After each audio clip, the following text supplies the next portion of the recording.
Hi, I'm Phil Ashe from the American Anglican Council with this series really on how vestry members and rectors work together in leading the local church. And so this first series we're doing of videos is called 7 Things Every Vestry and Rector Ought to Know. And it comes from the Constitution of the Anglican Church in North America. Those 7 things are in this order: our history, secondly, what we believe as Anglicans, thirdly, what constitutes membership in the Anglican Church in North America and therefore in the local church, fourthly, what's our mission, fifthly, what's our structure, sixth, how about bishops? How do we relate to bishops and what role do they play in the life of our local church? And then finally, questions about property ownership. So let me just dive in with a few introductory remarks. You've probably heard the basic kind of aphorism that the rector takes care of the spiritualities and the vestry takes care of the temporalities of the church. And that's not a bad way of thinking in general.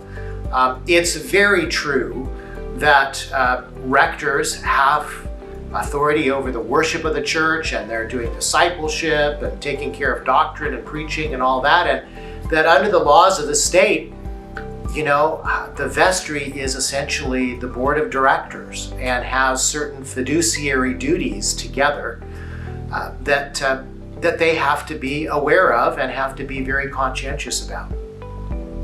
But the problem is if that's all we say about the relationship between rector and vestry and treat these two areas, spiritualities and temporalities, as if they were hermetically sealed from each other, we get into real problems and conflicts. The reality is everything belongs to the Lord, right? And that means that what the rector does in terms of the spiritualities, he should do as Moses did under Jethro's wise advice with the assistance of elders. And likewise, with regards to the temporalities, those too belong to the Lord. And that means the rector has a role to play in understanding and advising the vestry on how they're to function with the temporalities.